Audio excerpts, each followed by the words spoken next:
Hello, the broadcast is live, and as you can see, I've got a special guest who at this very moment has decided she doesn't want to join us tonight, but more about her a little bit later on. This is a very bonus, a special episode indeed of an audience with, because it wasn't planned, but we managed to get two amazing guests on to join us tonight. So we've extended our series of an audience with, which we started by Cycling UK during lockdown to bring the cycling community together. So Cycling UK is a charity representing cyclists, getting more cyclists cycling easily, safely and enjoyably. What don't we do in terms of campaigns? And I'm going to highlight a couple right now, because first up, it's not long until Bike Week, just 3 weeks to go. Bike Week is a national celebration of cyclists, making sure that cycling is visible and raising some concerns and keeping pressure on the government and making our streets nicer places to ride. So make sure that you're getting ready for Bike Week, 7 days of cycling. So go and visit that website there that you can see in the bottom of the corner of the screen there. Because of our guests, I'm pretty sure that we're going to have many mountain bikers in the audience tonight. So why not highlight some of the off-road campaigns, because Cycling UK really do represent mountain biking as well, opening up the countryside, getting more bikes onto more access trails. So they're behind Trails for Wales, where the government actually agreed there that their bylaws for banning bikes pretty much indiscriminately on the off-road trails are redundant and a little bit ridiculous. So fantastic work by Cycling UK there. They'll also, we've had trail builders get in touch in the past, that's particularly pertinent tonight, where their trails have been threatened to be destroyed. And so Cycling UK will help you work within the law and help you reach compromise with landowners. So fantastic work there as well. Also, really cool trails, the Great North Trail and King Alfred's Way. These are massive adventure trails, which are pretty much entirely off-road. So go and check those out, because they're routes that have been put together by Cycling UK and they're utterly fantastic. Got some great guests tonight, as I've mentioned, but I do want to introduce you to someone, a special guest who's new into my life. I thought she was relevant. She's only been here for 5 days now. She's called Doggo, and she is 100% a trail dog. So we're training her up. She's just a little puppy right now. We're training her up to ride along the trails with us and follow the bike. So if anyone else here has got a trail dog and you've worked out how to train them as well as you possibly can, please give me some comments. Put them in the live chat bar. I'd love to hear from you. I want to do it right for this one, because I can't imagine anything much more fun, to be honest, than trail riding with a dog behind. But time now to introduce our human guests. We've got with us this evening mountain bike freerider, personality in the cycling world. Please put your comments in the live bar for Olly Wilkins. Hello, yay. Thanks for having me. So weird that we can't do applause when we invite you in, isn't it? It's like, way, oh. Yeah, you need to get a little sound effect button. It is. So, Olly, can you just describe in your own words, what type of cyclist are you? I would say I'm just a mountain biker in as broad way as possible. I've done everything from dirt jumping to cross country to downhill to four cross, which are all different subsections of what I would call mountain biking, yeah. Okay, off-road cyclist, brilliant. Thank you. And we're joined by one of your mates tonight as well. It's a bit of a double act, double header. Really excited about this one. So why don't we invite him in? We have got Ben Deakin. Drum roll. Hello. Hey, how's it going? Nice curtains. Yeah, well, you know how it is, you know. I know that you wanted attention specifically drawn to them. So you don't actually have to describe what type of cyclist you are, because thank you very much, because you actually sent in a video to show what your world is all about. So producer Hannah, could you pop that on the screen, showing a little bit of deep riding? Oh, I'm so scared every time. Right, here we go then, following Mr. Sampson. Oh, mix that up.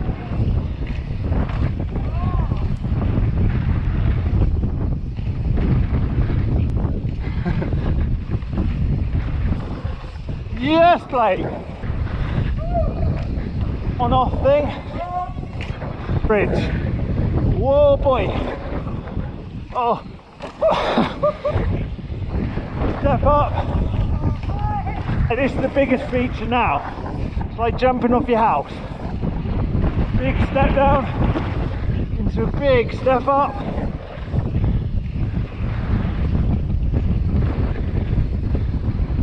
We're going to get quite close now.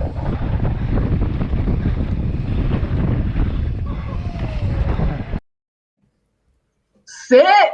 As Lex in the comments has been saying, why did you choose that video to send through to show what you're all about as a rider? So I think the main thing being is, you know, with Ollie's the same as far as we've done racing, we've done this, but it all comes down to the core of just riding with your friends, whether that be at your local woods, at a bike park. I think the biggest buzz that, you know, certainly I get is just riding with good friends of mine, coming to the end of the trail, giving it a good yeehaw. And, you know, as much as I love racing, at the same time, I just love riding with my friends. And certainly in this current climate that we are in now, it's making you realise how much you love riding with your friends. Definitely so. So that's why I chose that video. Riding with your mates, good trails, good times. Where was that video, Deeks? That was in Whistler in Canada. That is down the famous Dirt Merchant Trail. There are some big jumps in that. Yeah, you know, I wasn't messing around when I said it's like jumping off your house. One of the drops there literally is the size of your house. So but everything there is so well built that, you know, you as long as you've got some skill, you'd be able to get down it absolutely fine. Awesome.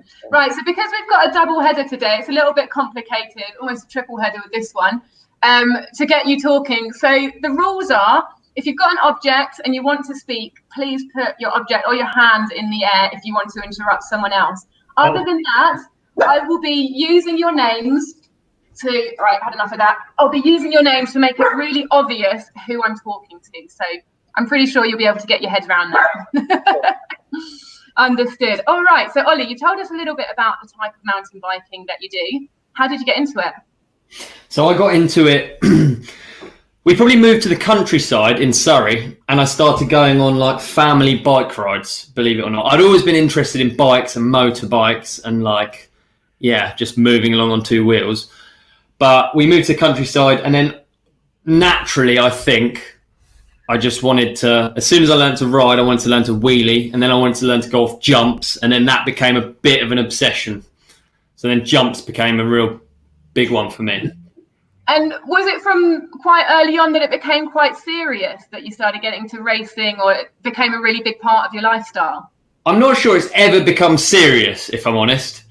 It's always been quite a lot of fun for me. And yeah, we had a local race series called Pedal Hounds when I was younger, which in the south of England was really good. It was like, we had really strong youth categories. And actually me and Deeks used to race against each other when we were kids, didn't we, Deeks? We did. Yeah. That's exactly moving on to that question. So you guys met there? Sort of. Well, yeah, we must have done back then. We must have done back then, but I don't remember really knowing you until when we were older, really, eh? Yeah. Sorry, put the pen up.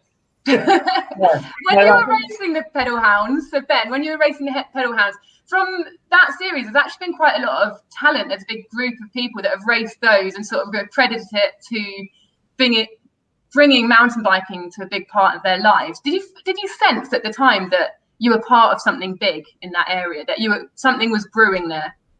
I think the thing is, certainly back then, there wasn't really that many series as there are now. So, you know, as Ollie said, he started off having fun with his friends and all that. And I was very similar when I was 14, 15, rode with loads of friends in the woods. And then gradually one of my friends went to these races. I ended up getting a lift with him because he was a bit older than me. Went to these races. Then you meet these new group of friends. And before you know it, you just end up, you know, traveling around the South England, just going from race to race. And I think the good thing is with racing, it certainly improves you as a rider, because let's say, for instance, you're coming 20th at one race. The following race, you obviously know who your sort of arch rivals are, and you want to try and beat them the next race. Maybe you get an 18th or whatever the following race. But, you know, I say 18th. Actually, Ollie and me went through the results from back in the day, and actually myself, him and Brendan are all very, very similar in positions, which is the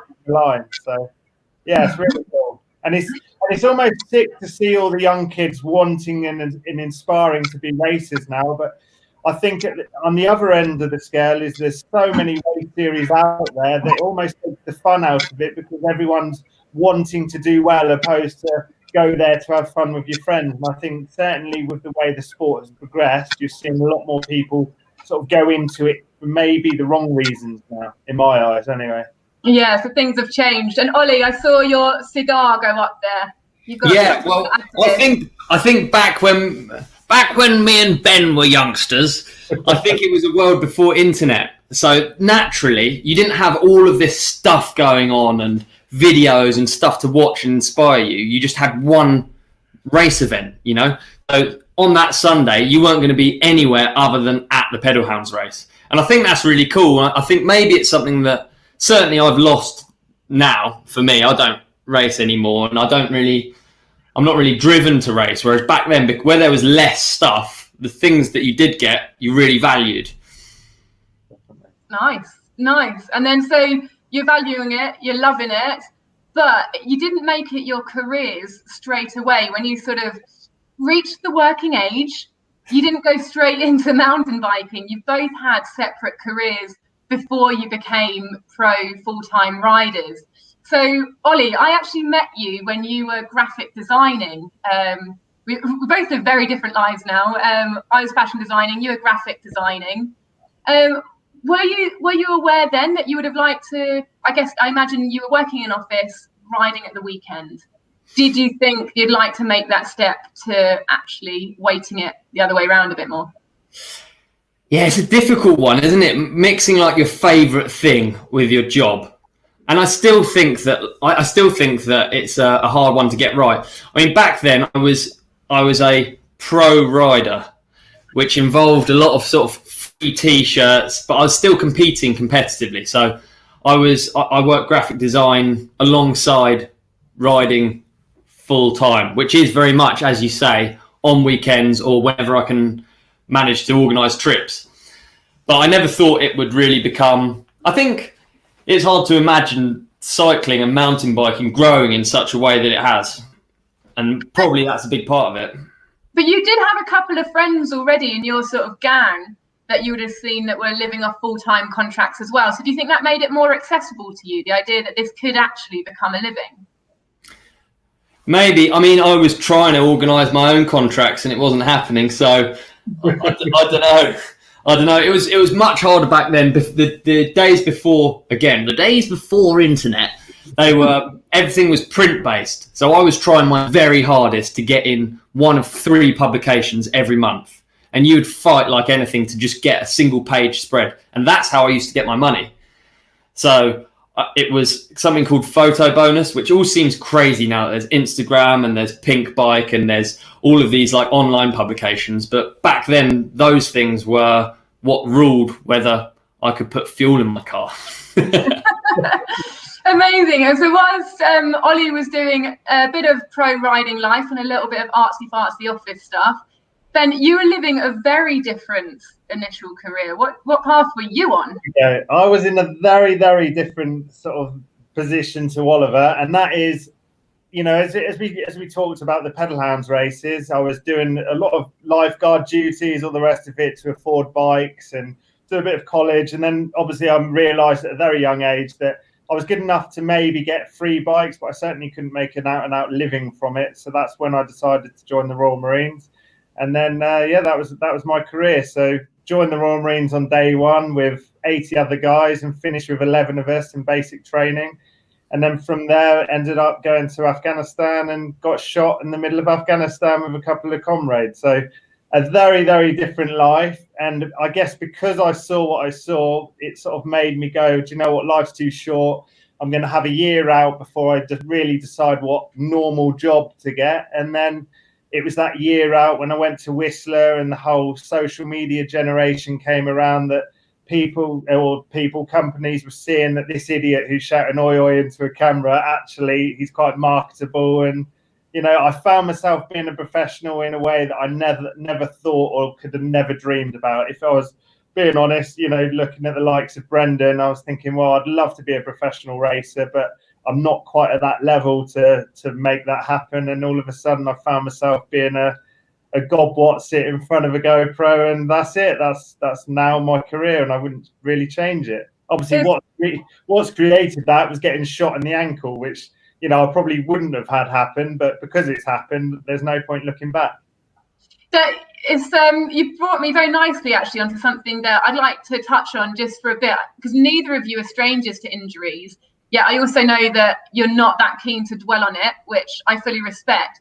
But I think having those experiences gives you quite a unique insight into your relationship with cycling, I suppose. And I think, you know, many of our audience would benefit from it. If we could just delve into that just slightly. You've touched on it already there, how your ankle injury maybe led to something that you didn't expect it to, even if you wish it hadn't happened.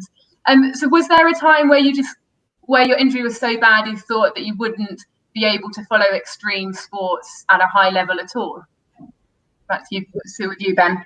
For sure. I think, obviously, from my point of view, it was when the doctor turned around to me and he said, "I'm so sorry, Ben, but you're unable to continue doing your job," because in short, being a Royal Marine, you're running around with the weight and all the rest of it. And that's when the doc just turned around and said, "If you carry on doing what you're doing, arthritis is going to kick in, and you know, from being a frontline soldier point of view, you're not good enough for the job for that reason." And you know, at the end of the day, unfortunately, you are only a number within the services. So you know, you're always going to be replaceable. So from that point of view, I thought, well, you know, as much as I love the job, you know, what's your health worth? So from that's obviously when I thought, well, I'll move on with my life.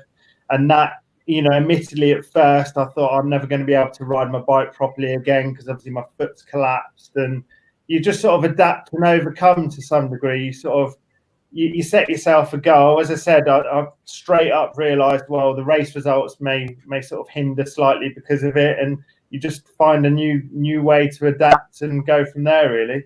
But I think the biggest thing with a lot, certainly guys coming from the military, is the mental aspect, where a lot of them have got the positive mental attitude. It's all too easy to sit around and say, "Oh, this isn't happening and that isn't happening." But unfortunately, if you are one of those people, nothing's going to help you other than yourself. So you've just got to, you know, look at a different avenue to get to where you want to be. That's my brilliant. view. Yeah, no, that's a really positive answer, actually. And you also found a way to make yourself stand out from the crowd as well. You've landed in a job that's very unique, very individual, as opposed to just being a number. But I also saw something on the internet, because you're a trained mountain bike coach and actually trained here at Cycling UK. Is that right? No, unfortunately. Oh. I blame James for that. I've done a lot of that. That was one thing that I did in the Marines after I got injured, actually, was the adventure trait. I did an outdoor instructor course years ago at college and sort of carried that through into the Marines and did a lot of adventure training, sort of instructing after I got injured. And then I did a bit of that on the sidelines, almost to sort of pay a bit towards my traveling. And as I said before, like, I really landed on my feet because of the making videos point of view. That's where the coaching is sort of very much sidelines now, and I still do bits and bobs here and there. But yeah, I think the good thing is with mountain bike coaching, you get to see the progression in someone. They turn up and they want to say crack a double for the first time, so they end up, you know, always doing tabletops. You talk your way through them, and all of a sudden they're landing a double for the first time, and you're seeing the excitement on their face. And yeah, there's no better feeling, really. It's really cool. I've seen you've talked quite a lot about your love of helping people and sharing the passion, which is brilliant. But something that I couldn't really find much about, and I'm not sure if this is something that you've done very much of, but I think you might have, is training with mountain biking with war veterans, so people who are returning from war zones, and using mountain biking as maybe a rehab or a way of connecting back in life. Is that because here at Cycling UK, you know, we recognise the benefits of cycling as having this hugely positive impacts on mental health and obviously physical health. So if you've been involved in that, like, what sort of stories have you seen where mountain biking has given a positive impact on someone's life and you've seen a change? For sure. I think a lot of it is, dare I say it, so, you know, it's been almost quite selfish now talking about the war zone scenario, but if you look at a lot of the guys that are coming back from a serious injury in a war zone, if they go back to your normal doc, you know, your NHS doctor or whatever, yeah, you know, they understand the complex injuries, but what they don't understand is what this individual's been through on the front line with bullets flying over his head and all the rest of it. So I guess the good thing is when I was doing the adventure training instruction, you saw these guys and you could totally relate to them. You could see the difficulties they were having and how you could change little bits and bobs to think about what they can still do and what they can still achieve. So we had one guy with no arm and no leg, one arm and one leg, and we ended up getting them on a tri bike. And just to see his face, you know, he's not ridden a bike since injury, just to get him on this tri bike and just to ride around on it, that, you know, the face was just said it all, really. This poor guy's been to hell and back, and all of a sudden he's on a bike and seeing all the guys around him, seeing how much support they were giving him. And I know there's a number of charities that do like an annual ski trip. I know obviously it's mountain bike orientated, but I think skiing, there seems to be a lot of charities that are doing similar on the slopes. So it's quite cool to see, for sure. Awesome. I love it. It's brilliant work. I love it. The face. And Olly as well, your early career was plagued a little bit by injury. I'm not going to ask you to go into gory details unless you want to, but it's not something we have to go into. But how's it changed your relationship or affected your relationship with cycling? No, I don't mind talking about injuries. I just think they're a pain, aren't they? I mean, they hurt. Quite a few rubbish ones where I've been told I'm not going to ride again. And as much as it doesn't compare to what your boy Deeks has gone through, I think it's still on a spectrum of it gives you perspective. So whenever something real bad happens, it makes you realise the things that are important. And I think through any injury, I've just realised how much I like bike riding. Do a couple of weeks, and I'm like, actually, it's all right. I really like this.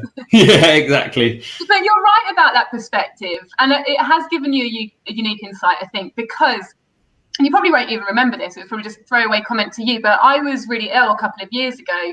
I was in a wheelchair for a good 6 months or so, and again threatened that maybe I couldn't ride again. And you said to me in a message, you're like, yeah, but you know what? Once you're better, you'll just forget it's ever happened, and life will just carry on. And do you know what? Now on the other side of it, it's the best, most truest advice. It's like at the time you're going through it, it seems horrendous. And then you forget, and it's almost like a dream that you can mention, but it doesn't affect you anymore. Yeah, it's weird, isn't it? For sure. Yeah. Mad to look back on like times where you're really, really bummed, where you're lying in a hospital bed in another country, like, whoa. I can't bring myself back to that spot. I can't, because I've just been out riding. I had a great time. It's like, I don't know. Yeah. And life carries on again. So it's turned you into a bit of a philosopher. And so I was going to play a little bit of a cheeky game with you, not the one that I've already prepared you for, but a different one, because we've talked now about how your past has affected your present. So I found this thing that's how we can go a step further with that and find out who you were in your past life and how that has affected and grown who you are today. So I'm just going to share my screen with you today, and we're going to find out who you used to be. Who is it? I'm not looking forward to this. Right, can you see my screen? Yeah. Okay, who's going to go first? I can't see your objects. You have to give me your name. Olly. Okay, Olly, you're going first. You have to give me your date of birth. It's the 25th of the 1st, 1986. So, 25th. And now, do you want my sort code or my account number next? I think that there's one way to know everything now. This is amazing. Right.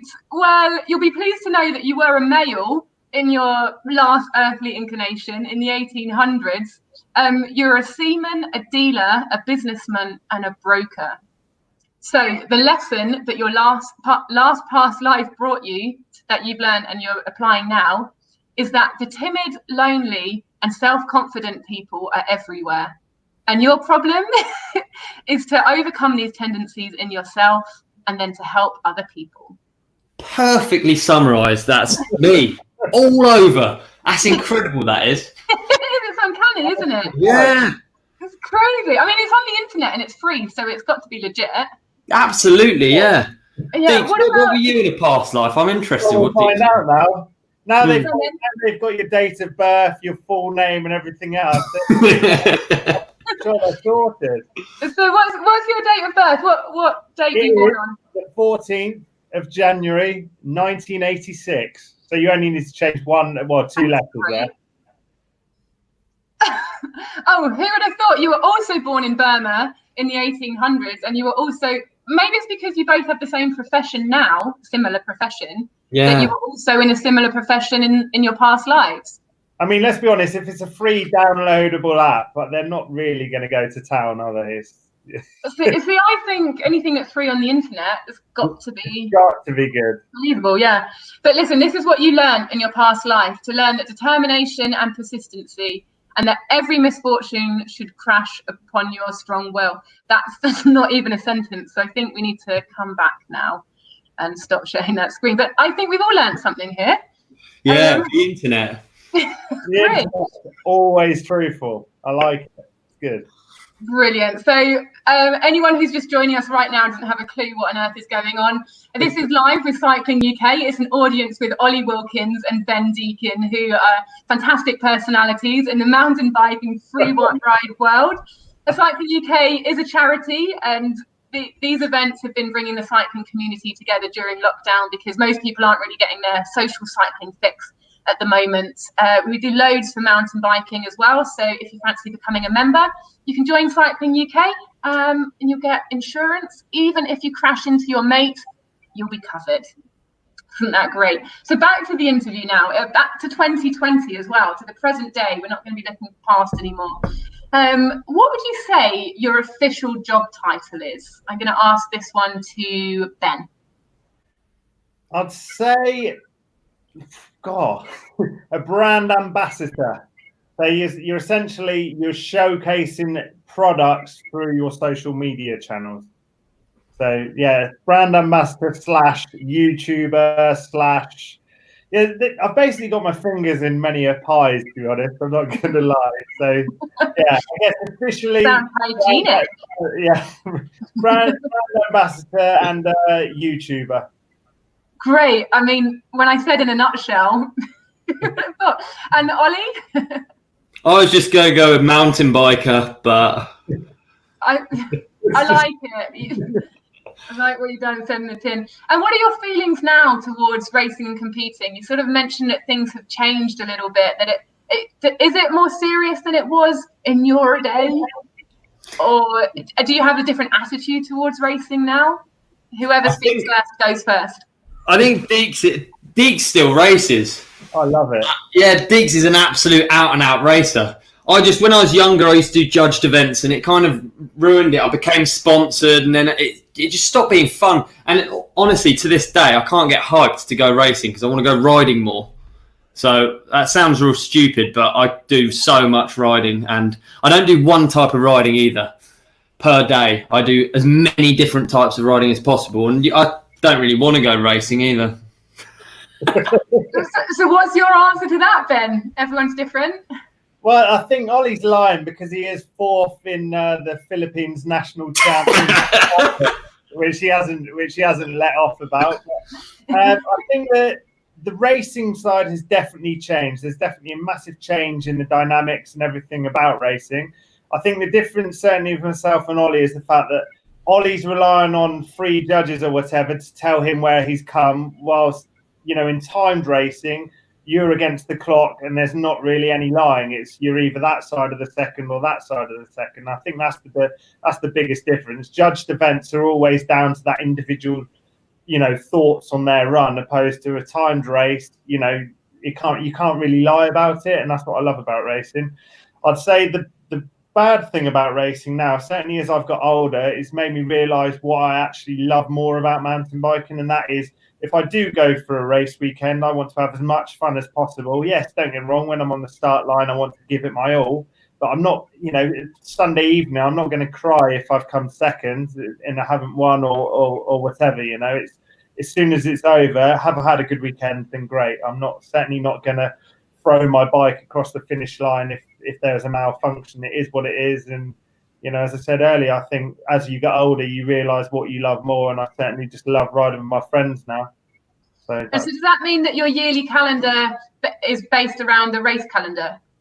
Not so much anymore. So I go to like the Crankworks events now, not necessarily because you get to race, but it's like a week festival of seeing all your friends, riding loads of, you know, amazing tracks, and then you'll be racing maybe 2 races that week. If I look at the old national downhills, you know, I used to love racing, but certainly when you're riding in an elite level, I'm looking over and you've got G. Afton, Danny Hart, etc. on a turbo train, and you think, well, am I really at that level when I haven't been training 6 days a week like those guys? And I think it's very, very different now because I've got older. I just go for fun rather than trying to compete. You know, even though I try my hardest when I'm racing, I'm certainly not going there going, oh, do you know what? If I don't win this weekend, I'm not going to start crying. It is what it is. And I think, as we said before, the main aim for biking in my eyes now is to have as much fun as possible. And if sponsors are behind me and they allow me to do that even more so than normal, then absolutely great. I'm not going to moan. And it's not just riding that's big for you guys. Digging the trails that you ride on is a huge part of your lives, especially for you, Olly. Tell us about some of the places that you've done locally to where you live. Maybe more the legal, legit places. Yeah, I was going to say, yeah. Well, we're lucky enough to have a couple of places that are private land and we've got permission. So we do all our digging in these areas, okay? But dirt jump digging is very labour intensive. You have to pile up big piles of dirt, and we've got 2 spots locally where we dig. And yeah, it's great. It's become a part of my life. I don't particularly enjoy certain elements of it, but certainly I enjoy the creative aspect, and making something that's there to stay near my house means I've always got stuff to ride. And what kind of stuff have you dug? Just describe it, you know, very quickly for anybody listening that maybe doesn't understand what types of things you might be building. Yeah, so we've got a legal bike park called S4p Bike Park, which is like a dirt jump spot, which is really good. It's got everything from rollers to actual jumps that you can do tricks on and stuff. So we've got, the idea there was that we've got everything that you need to progress from not knowing how to jump to being really good at jumps. And we've got it all in one spot. Like, I think it's like 2 acres or something. So that's really cool, and it's free to go there. We've also I've got like a little sort of side project where I build tracks around the world for street races. So these are like, we've got a calendar of events, like some in Mexico, some in Colombia, and we go out there, we build these amazing downhill courses, ladders, big jumps, and then I test them, and then yeah. So that's another cool thing that we do with digging. It's a lot of fun. And then me and Deeks, once a year, we go to Rampage, don't we, Deeks? Love it. Absolutely love it. not really for the digging aspect, more the fact of being on the hill with 2 of your mates just chewing the fat all day. Can't really beat it. So who's going to describe what is Red Bull Rampage? And anyone watching this who's not that knowledgeable about mountain biking, 1 second, will have definitely seen, I'm sure, footage of Red Bull Rampage, because it gets circulated around as those viral videos that go through Facebook, that anyone who's a cyclist of any kind, if they've got a mate, they're like, oh, look at this mad stuff that's happening on a bike. Look at this video. Goes round. So, Olly, the cigar has spoken. What is it? That's right. So, yeah, like you say, Red Bull Rampage is the thing that your auntie is going to send you. She's going to send you a Danny McCaskill clip or Red Bull Rampage. So it's the crazy steep exposure, massive jumps. It's all of the highlight clips. Unfortunately, a lot of them are crashes, but that's how it goes, I guess. The idea is you get 10 days and you have to build a course down some of the most challenging terrain. And then at the end of it, 1 rider per dig team puts together their best run, which involves tricks. It's a judged event as well. And to be honest, I think for me and Deeks, probably he'll agree, it's one of those things that I never really care about the results. I just want Brendan, who we both dig for, want him to get away unscathed, because it's quite a scary event. It is. It's terrifying. And this year particularly, he was super pushing himself and he was nervous. So what's it like when you're seeing a good mate of yours that riding a course that you've basically built? for him? Go on, Ben. I think more than anything, we care for our mate, but at the same time, we're thinking about that as well. So obviously, we want to do as well as possible. And I think Olly made it quite clear when we were out there. He sort of said, is there anything in this course that Brendan can have a little hiccup on because it's going to cost us one of those? So we literally go from head to toe of that track, making sure everything is perfect. Because, you know, we joke about the money, but at the same time, even though it's Brendan's skill that's getting him down that course, if he had a crash because something wasn't built safely, you know, we're not talking about a little crash. If you're going to crash there, it's going to be absolutely, you know, terrifying. So that's where we've got to double check and make sure everything is absolutely bomb-proof and safe. And, you know, it's a very different way when your local kids say, oh, we dig in the local woods all the time. The reality is they get a rake and they rake a track in, and that's that. Out in Rampage, everything has got to be, you know, raked and then dug nicely and then patted so it's all hard so it doesn't move. It's a very different way of digging there to anywhere else. I can assure you that, definitely. What about for you, Olly?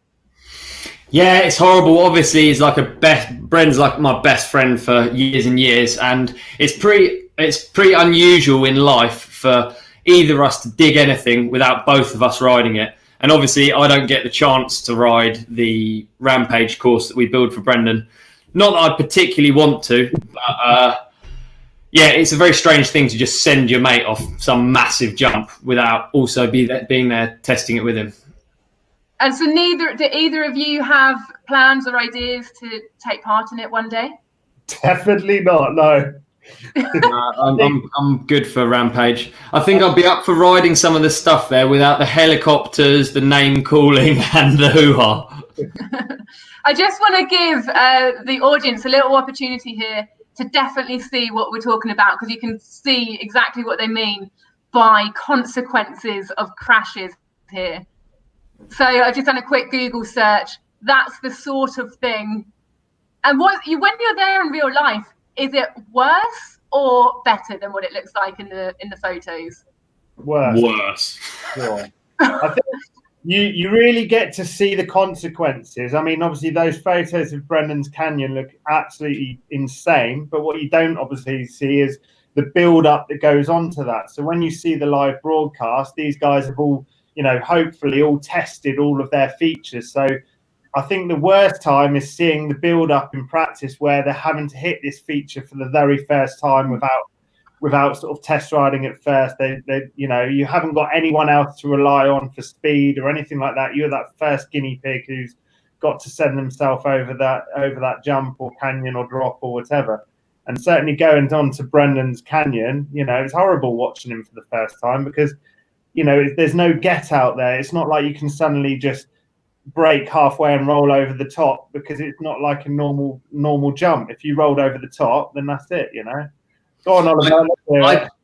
I definitely would have. There's a number of occasions at Rampage where I'm so uncomfortable that I would rather be testing it than watching Brendan test it. That's the level of like guilt and sort of just the tension in the air when you're there. I'd rather be on the run-in, honestly, because then at least I'm in control and I'm not sending my mate off some horrible feature. I'd rather be doing it myself, which says a lot, I think.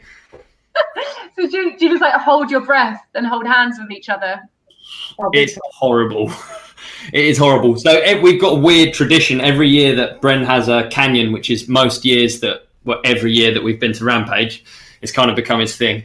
So every year I stand on the landing on the first tests. And the first time it was because we literally had no clue whether he was going to case and do like a cartoon backwards fall into the canyon. Like so I was going to be there, just be dragged into the canyon with him. God, that is so much sacrifice. There's some decent friendship bonding going on here. It's incredible. And it's no light work either, the digging. It's hot, it's sunny, it's dry. How do you keep morale high during something like that? Deeks. I think that honestly, when you see loads of kids, like for a laugh this year, I said, anyone who wants to go to Rampage, I can't be bothered, give Brendan or Olly a message. And the amount of 14-year-old kids were like, oh, mate, I'd love to come to Rampage to dig. And I think the easiest way to describe it is to get like a pickaxe and just pickaxe a wall all week and see it's fun by the end. Because honestly, your hands get absolutely chewed to bits. It's really hot conditions, and this is somewhat like Olly being a veteran, gone God knows how many times. I've been in the middle of Afghanistan filling sandbags, to save yourself against gunfire, and it's not too dissimilar to that, other than the fact you're not getting shot at. So anyone who says go to Rampage, it's fun, it certainly isn't fun. But what makes it fun is the guys you're around and the end result where, hopefully your rider's in one piece, and it's almost like a great fun after the event sort of thing where everyone's in one piece. It's one of those things for sure. It's like what you put into it is what you get out of it, and then that's what makes it worth it in the end. Anything else you want to add to that, Olly? Otherwise, we'll move on to the next bit. Well, I wasn't actually asking Ben to elaborate. I was saying Deeks is what does it for my morale. I think he's I think I honestly do. I think Brent chooses his teams wisely, his dig teams wisely. You don't want any negative Nancy's out in the desert at Rampage, that's for sure.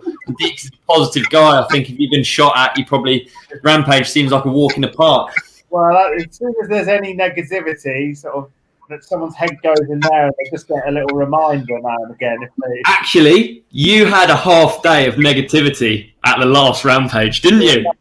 What was it? We were all allowed one day of negativity, and it's easy sat here with a cup of tea and all the rest of it. But if you could just picture the scene, it's 40 degrees, you're in the desert, you've got blisters on your hands, on your heels, and all the rest of it, and you're just doing more digging from 6 o'clock in the morning till 7, 8 o'clock at night. It's the 4th, 5th day in, and there's a bit of you that thinks, do you know what on earth are we doing now here? That's all we see. So we gave ourselves a let-off clause of one day, everyone's allowed an afternoon or morning of negativity, and that is it. And I think it was probably like the 6th day, there was this rock that just was not coming out the ground, and I just didn't matter how many times I won. And the thing is, it sounds so silly in the UK because we don't get big rocks. They're just little boulder, you take them out. This rock was literally like a tip of an iceberg. I started and just carried on. It's this massive thing. And I just had enough by the end of it. And I think the pickaxe got thrown down the hill. And then that was my morning off. And as soon as I had a coffee and a decent lunch, that was it. We're back to square one again. So Deeks looked like he was made out of floppy cardboard for a morning. The rock that broke the Deacon Acres back. That was it. It was actually the rock that did it was the rock that you saw Brendan drop off. That was me who got it all the way up the ground. That was yeah, right. It was mine. I did that rock. Yeah. Guys, you've travelled a lot together, and you've been through some, testing times together. And you can see that in this bant. So I've actually behind the scenes asked you guys a couple of questions, and I want to see how well you two know each other. Like, how good really is your friendship? And if you want to know where I found this game, it was on a honeymoon game website. I was going to say blind date. There you go. So, how well do this couple know each other? We're going to find out how well Olly and Deakin. Okay, you get the idea. So we've asked you questions, you've given the answers, but you don't, unless you've been texting behind my back, which will not be fun. We're going to ask you these questions now. So who's going to go first? I'll go first. Why not? Under pressure. Okay, Olly on Ben. What is Ben's best race result ever? He was, what is it? Hardtail national champ. Okay. And if anyone else thinks that they know the answer, put it in the live comments. And we're going to get it up on the chat bar right now. Oh, we've got it in the producer, Hannah, could you pop it in on the bottom bar so we can all see the actual answer? See whether Olly was correct. Suspense, goodness. I know it is. It's tense, isn't it? I think Olly had to get it because it's all I ever go on about. The first one, the Swanage Carnival wheelbarrow race. No, really good. So where's the hardtail thing in that?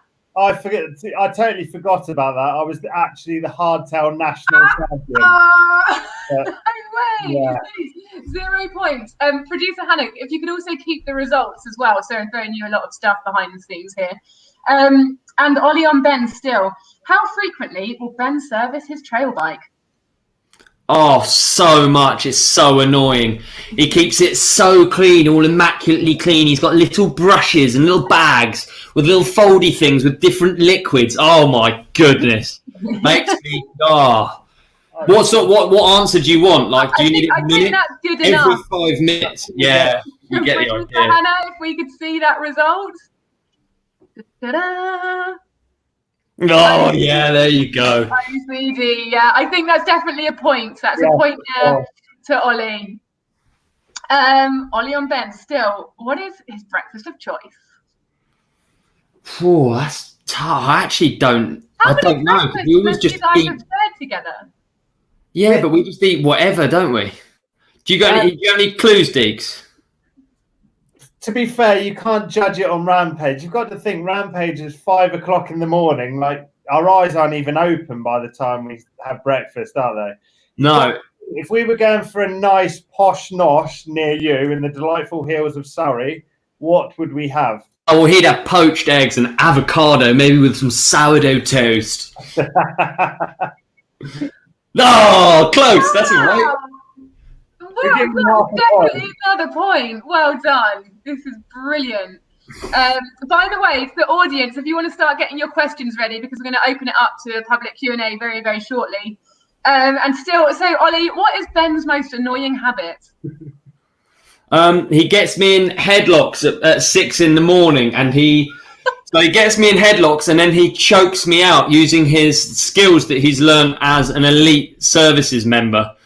So that's probably the one that annoys me the most. Yeah, it's going unconscious before I've even woken up. Did you know that this was annoying? This pretty much does it. Pretty much ticks the box. So it's another point being too laddie there and fighting and strangling. Yeah. Oh gosh. And finally, Olly and Ben, what does Ben have written on his socks? Oi, oi! Oi! Excellent. So, producer Hannah, could you just write how many points that Olly got there, please? I actually did good, I think, anyway. Wow, you thought you weren't going to. You're a better friend than you thought. You got 4 out of 5. 80% friendship, not bad. All right, Ben, the pressure is on because, and talking of pressure, actually, first question. What tyre pressure does he run on his trail bike? Thing is with Olly, he doesn't really know anything about pressure, and he goes about 100 psi. Olly honestly has no clue. He gets on any bike and he'll just ride it. I'd love to say about 100 psi, but I think Brendan's probably changed him slightly. So I'd have thought probably about 40. Were you just lying? Oh, no. You have got that from Brendan, 100%. No. You have never run those. I've got a little digital gauge, dude. I check it before every ride. Did it come in your stocking for Christmas? I'm sorry, that is serious cheating going on. There's not a chance I've ever felt his tyres on his twin. You want about a guy who hits something and suddenly does a 180 because he's bucked in the other way. There we go. We'll let it go. I'm going to win this, man. Yes! That's so unfair if you're just lying in your answers. All right, Ben and Olly, what is his favourite post-ride drink? God. The thing is, he's probably lied about this as well. He's probably given himself all this, that, and the other that he goes and sits home with a Guinness. But in reality, he loves a good coffee. I think coffee, you could take coffee, couldn't you? Well, I don't know. What is the answer? Whatever is going. Okay. I mean, you said some drinks. You said whatever. I think that counts. You did. Yeah, okay, there we go. Because any of those things he would drink. So you couldn't get that wrong.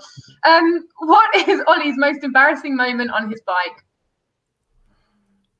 God. Have I? Look at Olly trying to like mind read him. I can see. I don't remember even my answers, you know. I think the ones that stick out for me that I was there would have been when he came through the line as the 4th Philippine national champion. Honestly, his peak was like that. His number board was like that. And he come through the line by having crashed 4 times.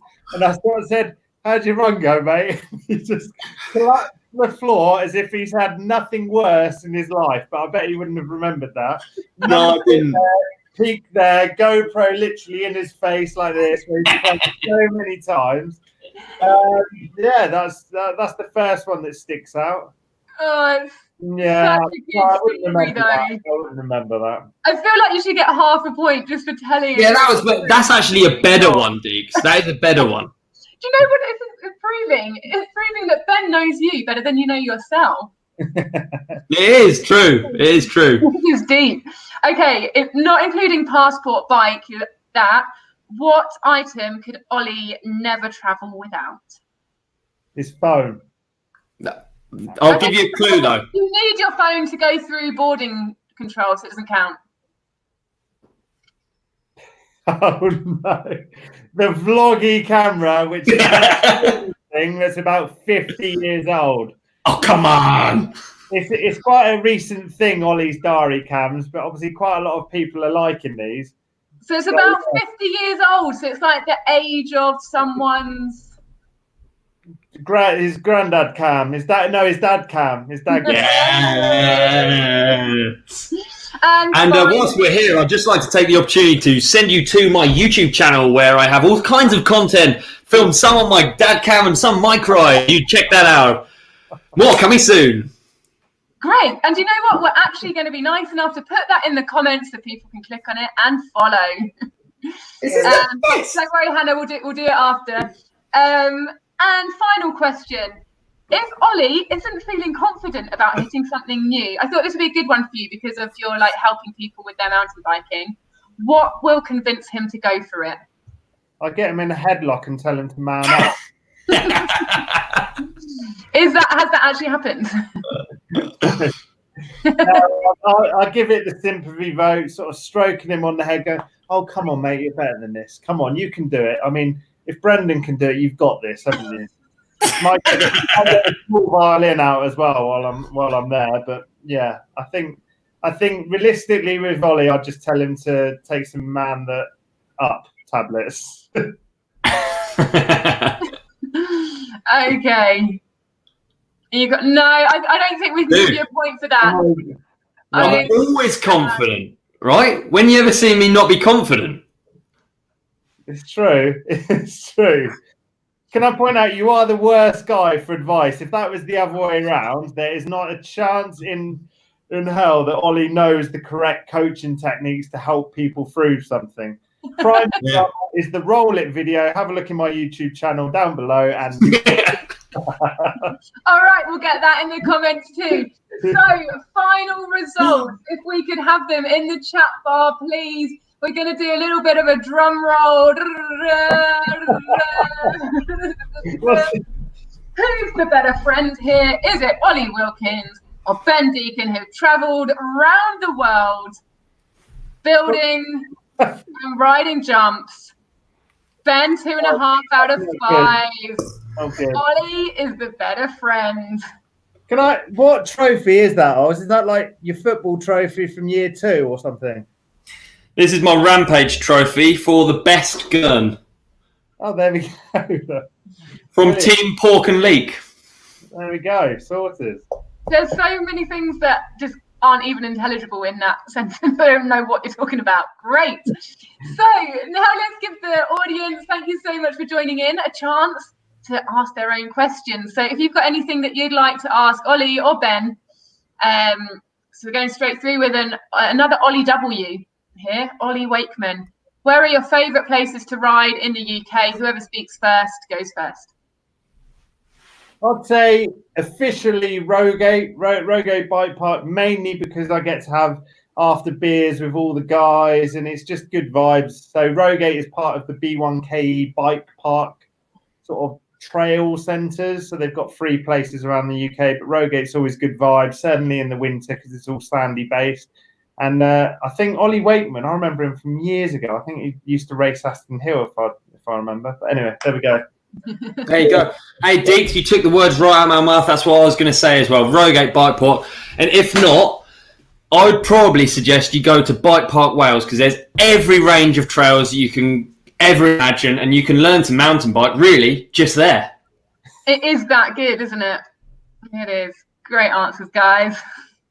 Next question from Dean. If you could only have one bike for the rest of your life, what would it be? That is so hard. I think it would have to be, for me, a trail bike because they're so capable these days. You can pedal up, ride down, hit jumps, hit gnarly stuff as well. It makes me very sad to say that, though, because I do love my jump bike. So for that reason, I'm not really giving a solid answer there, Dean. I need 2 bikes minimum. Yeah, I have to agree with Ollie there. I think the way trail bikes are now, you're riding a mini downhill bike up a hill and you can absolutely smash it down. And it's just as capable to some degree, certainly in the UK. I think if you were to ride the bigger tracks in Whistler or France or whatever, then yes, you'd probably want a downhill bike because of the extra suspension and all the rest of it. But I think if you just had one bike, a trail bike these days is literally a do-it-all bike for sure. I can't recommend the Focus Jam enough because, I mean, it's nimble, it's playful, it's lightweight for the climbs, but then it's very capable on the downhills. There we go. Subtle. All right. It is also available, but we won't get into that. From Jazz, would any of you race using older kit from the 80s and one with new kit to see what the difference is? To be fair, I think it's like if you sort of see skiing, all the all-in-ones are coming back in fashion. I mean, if you turned up with all the Fox racing gear from 1980, you'd look pretty tricked, to be fair. You know, it's that old that you're almost cool, maybe? Yeah? Yeah, it depends whether they're talking about kit like bike riding kit as well, like the actual bike itself. Bicycle. Bikes themselves have come on a lot now, and something from the 80s would be much more similar to a road bike now, wouldn't it? It probably would, wouldn't it? A gravel bike. Yeah. Right, here's one for you guys. Some of your audience might not know it, Anna, but the Mega Avalanche is that mass start race in outdoors where they start at 3,300 meters. They start on snow and they end up going down to whatever meters down to sea level, pretty much. What makes me laugh, or not laugh, but amazed, is the fact that celebrated, I think, 25 years last year. If you think of the bikes that they first started doing that on, like how? Honestly, how? On like cantilever brakes. We remember cantilever brakes where you had 4 fingers on a brake lever and you wouldn't even come to a remote slowness. It's just, yeah, I'm fascinated by that. Absolutely crazy. But anyway, there's a little food for thought. I had no idea. Like I said, you guys are philosophers as well as bike riders. And from James, so Ben, when are you bringing out your new range of socks? Right, this is something in the pipeline and it's going to happen fairly shortly, along with some more exciting, lovely things, but I can't go into too much detail. I will also mention, seeing Oliver, that there's some lovely jet ski t-shirts that he has got on the web. I thought I'd just, help him out. Thanks, man. Appreciate it. Anytime, mate. Anytime. Can't wait for your socks, by the way, buddy. Likewise, your t-shirt, dude. We'll get some little plugs in the comments for you that people can click directly through to the links. Another question from Ralph. Other than, it's like a UK member, other than Doug Big Fender trails, what's your favourite natural trail? So the natural trails. Okay. So I actually like all kinds of trails, really. So I don't actually just like big jumps. And I think Ben's probably the same as me. But one of my favourite places to go in the world outside of where I live is Madeira. And we were lucky enough to go on a trip just before the whole pandemic kicked in. But Madeira's natural trails there are absolutely incredible. There's a massive range of different things because it's a crazy microclimate on this weird Jurassic Park style island. Well worth a trip. That would be my answer. For sure. Brilliant. I mean, I'm lucky enough to have some fairly natural trails where I live, which obviously can't go into too much detail. But as Olly said, Madeira and places like that, I think the biggest problem with maybe a lot of new guys coming into the sport, certainly when we were growing up, there wasn't the bike parks that there are now. So you're seeing a lot of riders riding all these flow trails, and then all of a sudden when they're sort of greeted with a bit of natural gnarly trail, it's like, well, what's this? Because they're not actually used to that kind of riding. Obviously, the fact that we're a bit old school and we've come from that riding, it's sometimes you need to give yourself a bit of a kick up the backside to ride that sort of stuff to realise how fun it is, for sure. So, you know, don't get me wrong, I love flowy, big jump trails, but at the same time, you know, when you ride in the gnarly stuff as well, with a bit of steepness, it's really good fun. Cool. Awesome. So we're going to go. We've got 2 more questions, even though we've already gone over the hour that you very kindly given us today. But I do like putting people on the spot where they can't back out of it. So I'm going to go over time a little bit more with just 2 more questions. So this is from Morris. Single crown or double crown bike? What's your take? I mean, this guy is absolutely fantastic. I know this guy. He's one of my favourite guys. And he is actually one of the only people I know who has a jet ski. So anyway, sucking up a little bit. So I would say single crown. I'm not really interested in double crown bikes. Deeks, over to you. I'm admittedly I'm the opposite. Single crowns, granted, are amazing, but I think if we're just talking about the look, and when we were growing up, you wanted to be as moto as possible, have the widest tires, and I think from a look perspective rather than practicality, double crown bikes, full moto, look insane. But in today's climate, as we said earlier, a trail bike is just as capable. Good answer, man. Final question. Oh, from the same guy. Okay, fair enough. From Morris. What's your choice for rolling it? 29. Oh, the classic question. Wait, 29 or 27? Fat bike goes in. Fat bike can just go in there as well. Throw it in. At Deeks. But I think you can both answer this. Why not? Yeah, I think you should go first, Deeks. Well, you know, the fact that we've got 29-inch, 27, I've actually got both kinds of bikes. So let's just go one on both wheels, you know? So you'd roll it. You're basically saying you'd roll it on any wheel, really. Roll it on any wheel, mate. Give me. You're basically saying a penny farthing. Basically, It's all good. And do you know what? The proof in the pudding with this, you can also find this on my YouTube channel. In short, like, we all get caught up in the hype of let's go out and buy expensive bikes. As long as you're with your friends, you can have. I'm not suggesting that you just rely on this one £20 bike, but you know, certainly in lockdown, go and experiment with finding a cheap bike and doing it up. And you just, you know, you obviously won't ride as fast, but you just have just as much of a buzz riding a cheap, horrible bike than you will a good bike now and again. I think you need to do that to experience what a bad bike feels like. So when you get on your good bike, you realise how good it is, because a lot of the time it takes all the sharpness of the bumps and things out of the trail. There we go. Okay, got anything to add on that, Olly? I think all bikes are great fun. Yeah, I think all focus bikes are great fun. Oh, you guys are too subtle and too cute. That was brilliant. Okay, well, we've gone over time, but thank you so much for joining us tonight. Really, really do appreciate giving us some time to Cycling UK, because I'm trying to bring the cycling community together, and you are some of the best loved faces in the cycling world. So thank you so much for being with us tonight. And we'll say goodbye for now. And everyone who's enjoyed it, please put some hearts in the live comments. Thanks, Anna. Thanks, Cycling UK, for having us. Thank you very much. Hearts.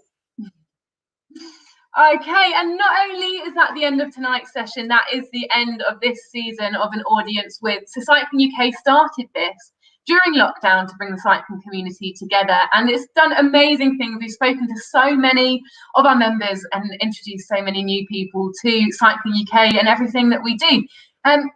And what's also wonderful during lockdown, which is something that maybe we couldn't have predicted, is how many more people are taking to their bikes. So in dark times, clouds do have silver linings at times.